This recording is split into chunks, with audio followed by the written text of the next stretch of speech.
हुआ है और आप भी इस तरह से फ्रेम बनाइए। तो कोशिश आप ये कीजिए, स्क्रू को जरूर टाइट कीजिए, उससे आपका जो काम है एकदम परफेक्ट तरीके से हो जाता है। बाकी यहाँ पे देखेंगे छोटा सा पट्टी है, ये कितना हमने काट रखा है, तो ये हमारा फोल्डिंग टेबल का ब्रैकेट है। तो ये जो वाला पट्टी है ना, ये हमने क्या किया है, जो इसकी मोटाई जो हमने 16 में बताया आपको कितना मोटा रखना है, तो इसको देखेंगे हमने इसके हिसाब से ही इसको रंदा मार के पतला कर दिया है। और इसकी चौड़ाई की अगर हम बात करें तो ये हमने 20 mm चौड़ा काट के रखा हुआ है। तो जितना हमने इसको मोटा रखा है, अभी जो ये लास्ट वाला ये जो पीस दिख रहा है, जो हमने पहले शुरू में 2 प्लाई को आपस में जोड़ा हुआ है, जैसे हमने पहले बताया आपको कि एक प्लाईवुड को हमने रंदा मार के पतला किया है, तो सेम जितना मोटा इसको किया है उतना मोटा ही इसको भी किया था। यानी कि कहने का मतलब ये है, जो 4 साइड अपना धार बनेगा सामने से 1.25 इंच यानी कि 1 इंच एक सूत जो भी बनेगा सामने से धार, तो पूरा एक कंटिन्यू बन जाएगा। अगर पतले वाले को मार देते रंदा और उसको नहीं मारते तो मोटा दिखता और बाकी पतला दिखता। तो यहाँ पे अगर आप देखेंगे तो आपको दिख रहा होगा, यहाँ पे मैं थोड़ा सा हटा के दिखा देता हूँ, ये देखिए आपको मार्किंग दिख रहा होगा। तो आपको मार्किंग एकदम मेंटेन करना है, उससे होगा ये, मतलब आपका जब फ्रेम इसको फिटिंग करेंगे ना तो अच्छी तरीके से फिटिंग होगा। बाकी हाइट आप आपके हिसाब से मेंटेन कर लीजिए। अगर आपको 30 इंच पे रखना है तो 30 इंच रख लीजिए, 32 रखना है 32 रख लीजिए, 33 भी रख सकते हैं। मतलब आपको रिकॉर्डिंग जितना आपको चाहिए उतना रख के, और इस तरह से जो भी होल्स इसमें दिए हुए हैं सभी होल्स का दीवार में मार्किंग कर लीजिए, क्योंकि ये टाइल के ऊपर लगा रहे हैं। और इसके बाद फोल्डिंग को निकाल देंगे इस तरह से, और यहाँ बीच में देखेंगे थोड़ा सा बड़ा होल है, इसके अंदर मतलब क्या होता है ना, ये जो ब्रैकेट है उसके ऊपर ही मतलब अटक के हैंगिंग होता है, तो इसको भी मार्किंग कर देंगे, क्योंकि इसमें थोड़ा सा खड्डा कर देंगे तो जो इसका मतलब राड निकला हुआ रहता है वो इसके अंदर जाके बैठ जाएगा, तो जो मतलब गिरने का चांस नहीं रहेगा, कहने का मतलब है। तो उसमें भी मतलब होल करना जरूरी ही है। तो एक को देखा जैसे जिस तरह से हमने किया हुआ है, सेम इसी तरीके से दूसरे को भी रखेंगे और इसमें भी अच्छी तरीके से पेंसिल से मार्किंग कर देंगे। जो मतलब टाइल लगा हुआ है, अगर दीवार है तो दीवार पे मार्किंग कर दीजिए, जहाँ पे भी है अच्छी तरीके से मार्किंग कर दीजिए। उसके बाद इसमें मतलब लगाइए, और कोशिश आप ये भी कीजिए ना, जो हाइट का मेजरमेंट है जैसे कि हमने फ्लोरिंग से किया है, अगर आपका फ्लोरिंग बराबर नहीं है तो कोशिश आप कीजिए लेवल पाइप से मार्किंग कर दीजिए, ताकि एकदम आपका जो हाइट है एकदम परफेक्ट आए दोनों तरफ से। तो यहाँ पे देखेंगे दोनों तरफ का हमने मार्किंग कंप्लीटली कर लिया है। यहाँ पे आपको दिख रहा होगा छोटा छोटा मार्किंग है, बहुत बड़ा तो नहीं है, छोटा छोटा ही है।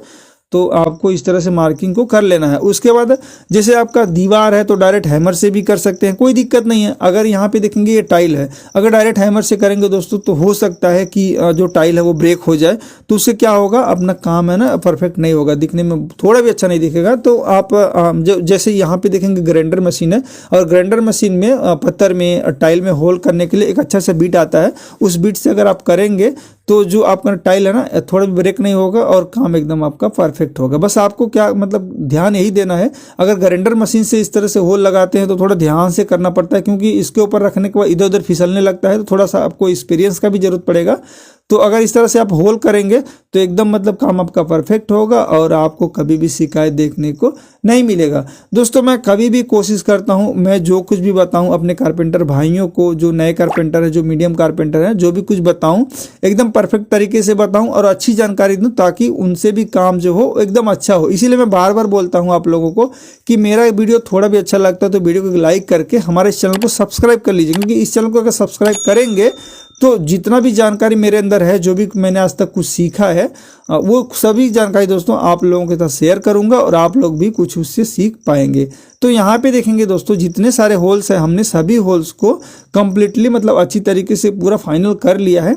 और उसके बाद दोस्तों इसमें क्या करेंगे, जो लकड़ी का गट्टी होता है उसको अंदर फिक्स कर देंगे। आप चाहे तो प्लास्टिक का भी कर सकते हैं, कोई दिक्कत नहीं, वो आपके ऊपर है, लेकिन मैं यहाँ पे लकड़ी का कर रहा हूँ क्योंकि मुझे लकड़ी के गट्टी में ज़्यादा मतलब कंफर्टेबल फील होता है, क्योंकि मुझे लगता है कि मतलब ज़्यादा मजबूती मिलती है। अगर आपको प्लास्टिक पे सेटिस्फाई है तो कोई दिक्कत नहीं। यहाँ पे जो भी जितने भी सारे होल्स हैं सभी होल्स में हमने होल किया है, और सभी होल्स में गिट्टी भी इस तरह से डाल देंगे, तो सभी होल्स में हमें इसको फिक्सिंग करने के लिए हो जाएगा। यहाँ पे थोड़ा थोड़ा जो लकड़ी की गट्टी है ना, थोड़ा थोड़ा बाहर था, तो उसको आरी से इस तरह से कट कर देंगे तो एकदम लेवल हो जाएगा। बस आपको ध्यान यही रखना है कि स्क्रैचेस वगैरह ना आए, नहीं तो आपका काम खराब हो जाएगा। बस आप सफाई पे ध्यान दीजिए और काम पे भी ध्यान दीजिए, काम आपका अच्छा होगा तो आपका नाम होगा और आगे भी आपको काम मिलेगा। तो यहाँ पे जो भी मतलब हमने होल्स किया है जिसमें गिट्टी लगा उसमें छोटा छोटा इसे मार्किंग कर देंगे तो उससे होगा ये ना जो अपना स्क्रू उसमें जाके बैठ जाएगा। बाकी यहाँ पे देखेंगे जो लॉकिंग वाला थोड़ा सा बाहर निकला हो, जो अभी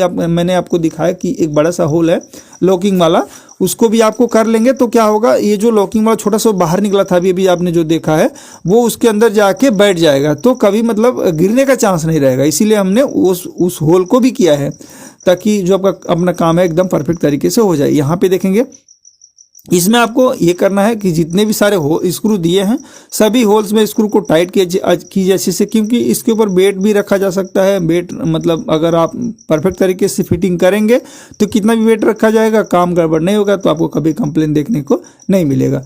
तो यहाँ पे देखेंगे एक हमारा जो ब्रैकेट है वो फिक्सिंग हो गया। अब सेम तरीके से दूसरे को फिक्स कर देंगे। इसमें टोटल 4-5 स्क्रू दिए रहते हैं, तो सभी को आप फिक्स कर दीजिए ताकि ये मतलब अच्छी तरीके से मजबूत हो जाए। और कोशिश आप ये कीजिए कम से कम 5 mm मोटा और 50 mm लंबा, यानी कि 50 mm लगभग 2 इंच के आसपास। अगर 1.5 इंच का भी करेंगे तो भी चल जाएगा, लेकिन स्क्रू का जो मोटाई है वो कम से कम आप 5 mm का रखिए। देखिए यहाँ पे कितनी अच्छी तरीके से मजबूती से फिक्सिंग हो गया। मैं इसके ऊपर चढ़ रहा हूँ तो भी नहीं गिर रहा। बाकी यहाँ पे लॉकिंग सिस्टम अगर मैं दिखाऊं तो आप देखेंगे इस तरह से अगर खींचेंगे तो बाहर निकल रहा है, और यहाँ पे अगर आपको दिख रहा होगा तो इसके अंदर मतलब जो होल दिया हुआ है ना उसके अंदर जाके बैठ जाता है।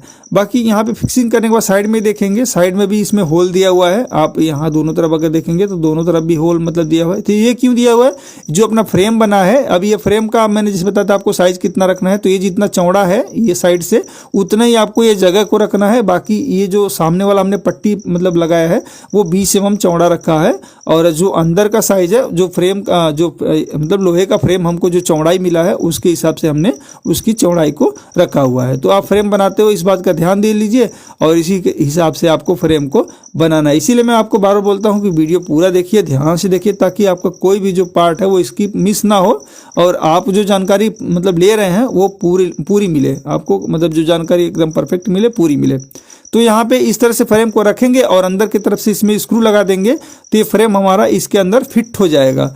मतलब जब ये बंद होगा ना तो फ्रेम के अंदर मतलब पूरा जो मैकेनिज्म है वो छुप जाएगा, दिखेगा नहीं। अब ये इसका टॉप है और टॉप को इसके ऊपर रखेंगे।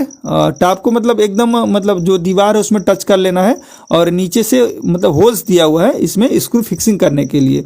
तो इसमें कोशिश आप ये कीजिए मतलब 16 mm से ज़्यादा स्क्रू बड़ा नहीं लगाइए। अगर आपका टॉप 16 mm का है तो मतलब सॉरी 18 mm का है, 16 mm भी रहेगा तो भी लेमिनेट लगाने के बाद ज़्यादा होगा। दोनों तरफ आपको मतलब बराबर लगा देने के बाद तो आप देखेंगे इस तरह से फोल्डिंग टेबल एकदम अच्छी तरीके से काम कर रहा है। और बाकी आपको फिटिंग करते हुए ध्यान क्या देना है, साइड का जो जगह है ना वो आपको परफेक्ट रखना है दोनों तरफ का, और यहाँ पे जो पीछे की तरफ आपको टच करना है। बस जिस तरह से मैंने बताया आप उसी तरह से इसको फिक्सिंग करेंगे तो अच्छे से काम करेगा। बाकी इसकी चौड़ाई की अगर बात करें तो यहाँ पे देखेंगे 2 फीट यानी कि 24 इंच चौड़ा है, और इसकी लेंथ की अगर बात करें, लंबाई की अगर बात करें तो ये 3 फीट लंबा है। यहाँ पे आप देख पा रहे होंगे 36 इंच लंबा यानी कि 3 फीट लंबा है। तो दोस्तों मेरे हिसाब से जितनी जानकारी था मैंने आपको दे दिया। फिर भी अगर मन में कुछ डाउट है दोस्तों तो नीचे कमेंट बॉक्स में मुझसे पूछ सकते हैं। मैं डेफिनेटली गारंटी के साथ करता हूँ आपको पूरी जवाब देने की पूरी कोशिश करूंगा। दोस्तों मेरी ये वीडियो, मेरी ये जानकारी आपको कैसी लगी नीचे कमेंट करके जरूर बताइएगा, और अगर मेरा चैनल दोस्तों अच्छा लगता है तो चैनल को सब्सक्राइब भी कर लीजिएगा। मैं मिलता हूँ दोस्तों नेक्स्ट वीडियो में नए टॉपिक के साथ। तब तक के लिए जय हिंद, वंदे मातरम। दोस्तों मेरा एक से एक वीडियो आता रहता है, तो आप लोग चैनल को सब्सक्राइब करके रखिए, इस भाई को सपोर्ट कीजिए ताकि मैं और भी आगे अच्छी वीडियो आप लोगों को प्रोवाइड कर सकूं। अगर इस वीडियो दोस्तों मेरे इस काम करने में कुछ भी कमी है, कुछ भी आपको लगता है कमी है, तो नीचे कमेंट बॉक्स में जरूर लिखिएगा। मैं उसका रिप्लाई देने की पूरी कोशिश करूंगा। जय हिंद दोस्तों आप सभी को।